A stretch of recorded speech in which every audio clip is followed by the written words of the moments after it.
Good morning, student. Tell me the name of the functions of management. Yes, you are right. Planning, organizing, staffing, directing, controlling. Now tell me the second function of the management. Yes, you are right. Organizing. Now today I shall discuss the meaning and the process of organizing.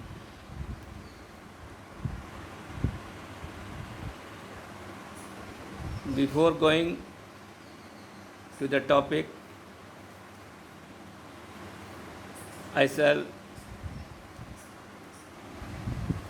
discuss about the learning objectives of this topic.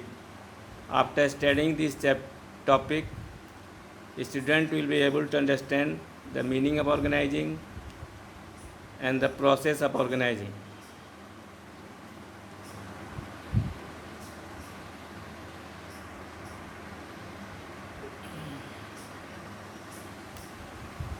Now, meaning of organizing. Organizing refers to the process of identifying and grouping various activities and bringing together various resources for the achievement of specific goals. The main objective of organizing work is to divide the total work into well-defined jobs with proper coordination and cooperation among the employees and the higher authorities in an organization. Organizing जो है management का second function है। इसमें हम लोग क्या करते हैं, इसमें जो है एक प्रोसेस है जिसमें आइडेंटिफाई किया जाता है और ग्रुप किया जाता है वेरियस एक्टिविटी को, सारे एक्टिविटी को और रिसोर्सेज को टुगेदर ब्रिंग किया जाता है for the achievement of the specific goal. Now the other meaning of organizing is, you know that a company may be organized on the basis of function. Is there are various departments. For that department, a separate manager is appointed for handling the all the matters of that department. As for example, for marketing department, managers is appointed for manager, marketing and sales. Production department, there is a production manager. For finance department, there is a finance manager. For human resource department, there is human resource manager. For purchasing department, there is a purchasing manager. For public relation department, is a public relation manager. Now, other function of organizing is, organizing can be defined as identifying and grouping different activities in the organization and bringing together the physical, financial and human resources to establish most productive relation for the achievement of a specific goal of the organization. Organizing जो है function में activity को identify करते हैं, उसको group करते हैं और एक साथ सारे रिसोर्सेज, फिजिकल हो, ह्यूमन रिसोर्सेज हो, उसको इस दोनों के बीच में ऐसा रिलेशन एस्टेब्लिश करते हैं ताकि हमारा गोल अचीव हो सके. According to G.R. Terry, organizing is the establishing of effective authority relationship among selected work persons and workplace in order to the group to work together efficiently. तो ऑर्गेनाइजिंग क्या है? Organising तो हम लोग कह सकते हैं ऑर्गेनाइजिंग इधर से स्ट्रक्चर एंड ए प्रोसेस, एक स्ट्रक्चर और प्रोसेस है. ऑर्गेनाइजिंग को स्ट्रक्चर के रूप में कैसे डिफाइन करेंगे? As a structure is defined vertical and horizontal relationship amongst people who perform various task and duties. Structure के तौर पर ऑर्गेनाइजिंग फंक्शन में बहुत सारे वर्टिकल और हॉरिजेंटल रिलेशनशिप रहता है। जैसे वर्टिकल में है top level, middle level, lower level. Horizontal में हो गया टॉप लेवल पे ही बहुत सारे, टॉप लेवल या मिडिल लेवल पर बहुत सारे मैनेजर होते हैं, production manager, finance manager, purchase manager, human resource manager. तो ये सब में आपस में रिलेशन रहता है, डिफाइंड रिलेशन रहता है, टास्क रहता है जो, और सभी अपना ड्यूटी परफॉर्म करते हैं। तो वर्टिकल रिलेशन भी हो सकता है और हॉरिजॉन्टल रिलेशन भी हो सकता है। प्रोसेस के तौर पर कैसे ऑर्गेनाइजिंग को डिफाइन किया गया है? As a process organizing consist up to process differentiation and integration. Differentiation means division of work into smaller units and its assignment to individual according to their skills and abilities. Integration refers to coordination of different activities towards a common goal. It provides unity of action towards organizational objective. Process में हम लोग दो भागों में बांटा गया, एक differentiation, एक होता है इंटीग्रेशन। डिफरेंशिएशन माने एक बड़े टास्क को स्मॉल पीस ऑफ वर्क में डिवाइड करते हैं और उस स्मॉल पीस ऑफ वर्क को एक उस इंडिविजुअल को असाइन करते हैं जिसके पास उसके करने के लिए क्षमता हो, स्किल हो। इंटीग्रेशन में क्या होता है, सारे एक्टिविटी को कोऑर्डिनेट करते हैं ताकि गोल हमारा अचीव हो सकते हैं। एज फॉर एग्जांपल जैसे स्कूल का जो गोल है for the imparting education to the children, the goal of school is to impart education to the children. तो इस गोल को अचीव करने के लिए स्कूल का अलग अलग डिवीज़न में वर्क में डिवाइड किया गया। जैसे साइंस पढ़ाने के लिए अलग टीचर है, साइंस में भी फिजिक्स पढ़ाने के लिए अलग टीचर है, मैथ पढ़ाने के लिए अलग टीचर है, केमिस्ट्री पढ़ाने के लिए अलग टीचर है। इसी तरह कॉमर्स का एक अलग डिवीज़न है, कॉमर्स पढ़ाने के लिए अलग टीचर है, इकोनॉमिक्स पढ़ाने के लिए अलग टीचर है। सभी का अपना अपना स्पेशलाइजेशन है। तो जो जिस फील्ड में स्पेशलाइज है उस फील्ड का ही उसको जॉब असाइन करते हैं। जो जैसे फिजिक्स का जो टीचर है, फिजिक्स पढ़ाने में स्पेशलाइज है तो उसको फिजिक्स पढ़ाने का ड्यूटी असाइन हुआ है। तो इसको कहते हैं डिवीज़न ऑफ वर्क। इंटीग्रेशन का मतलब सारे अलग अलग जो डिपार्टमेंट है, science department, commerce department, humanity department, सबको कोऑर्डिनेट किया जाता है। सबको एक एक्टिविटी में कोऑर्डिनेशन किया जाता है, सारे एक्टिविटी को कोऑर्डिनेट किया जाता है ताकि हमारा स्कूल का गोल अचीव हो सके। गोल क्या है? Imparting education to the children. Now there is various steps in the organizing process. Organizing process में क्या क्या स्टेप है? पहला स्टेप है identification and division of work. Second step grouping the job and departmentalization. Third, assignment of duties. और fourth, establishing reporting relationship.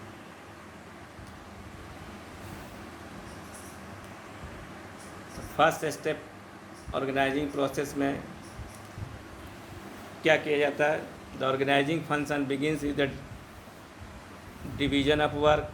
Division of work means dividing the total work into smaller job units, and each job is assigned to individuals according to their skills and qualification. Division of work leads to specialization.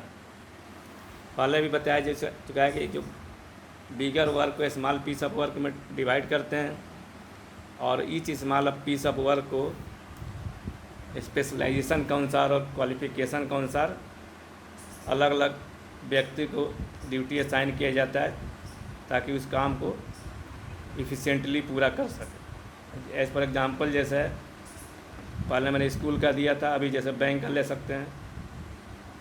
In a bank every individually assigned a job.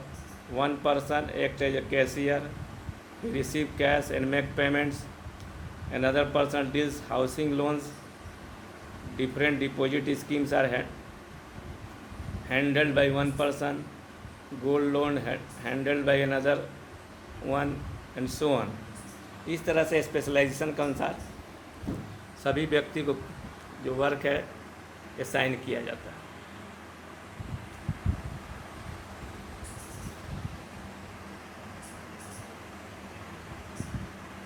Second step है आपका grouping the job and departmentalisation. अब जो इसमें क्या करते हैं, ये अलग अलग जो जॉब असाइन किया गया, अलग अलग पीस ऑफ वर्क बड़े बड़े को डिवाइड किया गया, उस सिमिलर नेचर का वर्क को एक डिपार्टमेंट बना देते हैं। जैसे मान लीजिए जो भी ये परचेज करने वाले लोग हैं उसको परचेज डिपार्टमेंट, जो एक फाइनेंस डिपार्टमेंट रुपया का जैसे फंड का रेज करना है उसका यूटिलाइजेशन के लिए अलग डिपार्टमेंट है, फाइनेंस डिपार्टमेंट। मार्केटिंग अलग डिपार्टमेंट है, जो मार्केटिंग गुड्स का जो भी हमारा प्रोडक्ट है, आउटपुट है, उसको मार्केट तक पहुंचाता है, सेल करता है, बिक्री करता है। तो इसको कहते हैं grouping the job and departmentalization. तो once work has been divided into small and manageable activities, then those activities which are similar in nature are grouped together and put under one department. The grouping may be on the basis of function, product, customer, project.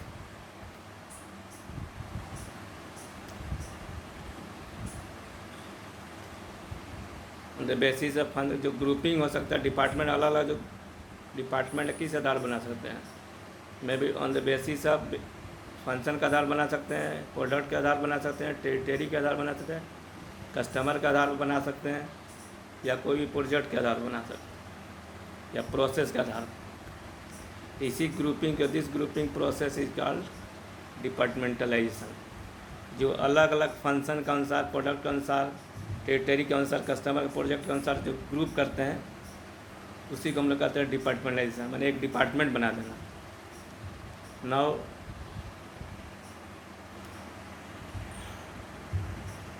जैसे as for example, जैसे पहले बताया जैसे कोई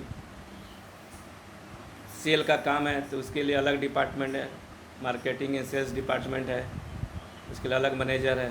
production का काम है, production से रिलेटेड जो भी वर्क है अलग डिपार्टमेंट बना देंगे, प्रोडक्शन डिपार्टमेंट, उसका मैनेजर होता है प्रोडक्शन मैनेजर। फाइनेंस से जो फाइनेंस का जो भी वर्क है, जैसे फंड को रेज करना, कहाँ से पैसा इकट्ठा करेंगे और उसको कैसे यूटिलाइज करेंगे बिजनेस में। जैसे फंड रेज करने का बहुत सारा सोर्सेस है, जैसे शेयर इशू कर सकते हैं, डिवेंचर इशू कर सकते हैं, बैंक से लोन ले सकते हैं। फंड रेज करने का तरीका है, उसका यूटिलाइज जैसे कहाँ करना है, purchase of raw material, purchase of machinery, ये सब फाइनेंस मैनेजर का डिपार्टमेंट है। उसी तरह से ह्यूमन रिसोर्स डिपार्टमेंट है, जो कि ह्यूमन रिसोर्स से रिलेटेड वर्क करता है। कोई वैकेंसी है ऑर्गेनाइजेशन में, उसका रिक्रूटमेंट करना, एप्रोप्रिएट पर्सन को अपॉइंट करना और उस वैकेंट पोस्ट को फिल करना, इसके लिए रिक्रूटमेंट है, सिलेक्शन है, ट्रेनिंग है, डेवलपमेंट है, ये सब कार्य किया जाता है। परचेज डिपार्टमेंट में जो भी रॉ मटेरियल परचेज करना है या जो भी गुड्स परचेज करना है, मशीनरी परचेज करना है, ये सब परचेज डिपार्टमेंट का काम हो, उसके लिए अलग से मैनेजर अपॉइंट किया गया है, उसको कहते हैं परचेजिंग मैनेजर। उसी तरह से पब्लिक रिलेशन के अलग मैनेजर है, जो पब्लिक रिलेशन को डील करता है, यानी जो भी आउटसाइड पब्लिक है उससे अच्छा रिलेशन बना कर रख सकता है, ऑर्गेनाइजेशन का इमेज बिल्ड करता है कम्युनिटी में, पब्लिक में। ये सब पब्लिक रिलेशन मैनेजर का वर्क। तो इस तरह से अलग अलग डिपार्टमेंट क्रिएट होता है according to the similar nature of the work. जो भी काम करने वाले एक डिपार्टमेंट में उसको एसोसिएट कर देते हैं। Now third step is assignment of duties. Once departments have been formed, it is necessary to allocate work job to members of each department according to their skills and qualifications. In other words, the work must be assigned to those who are best fitted to perform it. It is essential for effective performance. Assignment of duty में किया जाता है, जैसे department बन गया, अब जो भी मेंबर है उस डिपार्टमेंट के, उनको स्किल के अनुसार, क्वालिफिकेशन के अनुसार, स्किल के अनुसार और क्वालिफिकेशन के अनुसार उनको वर्क जो है वो वर्क असाइन कर देते हैं, असाइन कर देते हैं।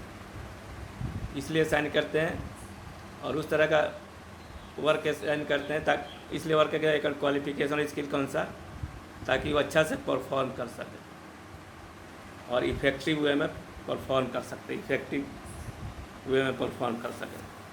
अगर जो जिस कार्य में सक्षम है, स्किल्ड है, स्पेशलाइजेशन है जिसका, उस वर्क को, जैसे मान लीजिए स्कूल में जो केमिस्ट्री पढ़ाने के लिए जिसका स्पेशलाइजेशन है, उसको केमिस्ट्री पढ़ाने के लिए वर्क असाइन होता है। जिसको मैथ पढ़ाने में स्पेशलाइजेशन, मैथ पढ़ाने के लिए वर्क असाइन होता है। इस तरह से कहते हैं assignment of duties.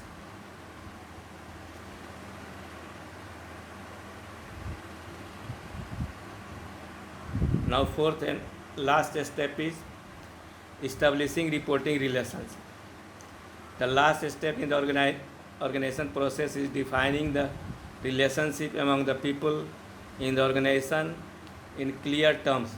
Each individual should know from whom he has to receive orders and to whom he is answerable.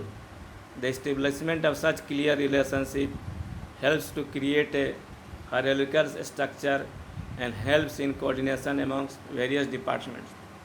इस लास्ट स्टेप में जो है रिपोर्टिंग रिलेशनशिप इस्टेब्लिश किया जाता है। इसमें प्रत्येक इंडिविजुअल को एक क्लियर कट इंस्ट्रक्शन रहता है, क्लियर कट आदेश रहता है कि कौन व्यक्ति किसको रिपोर्ट करेगा। इसका मतलब कोई भी व्यक्ति जैसे कोई दिन भर काम किया तो किसको रिपोर्ट कर, अपना वर्क का इंफॉर्मेशन या दिन भर में क्या आउटपुट हुआ, उसका क्या काम किया, वो किसको रिपोर्ट करेगा।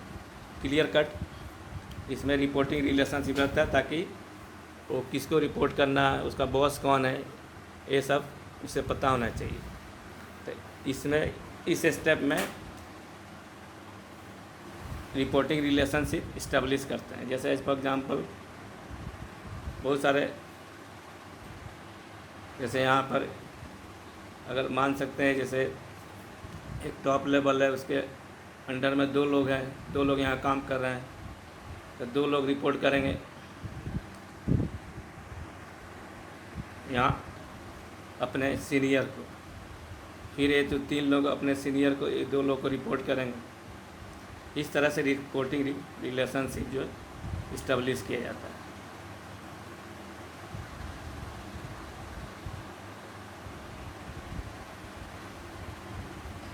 Now my dear student, at last I want to ask some question. Now define organizing. Yes, you are right.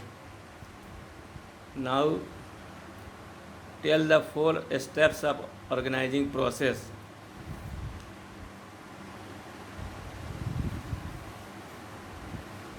Yes, you are right. Third question is, what is done in departmentalization? Yes, you are right. My dear student, watch this video till the end and do not forget to like it. Thank you.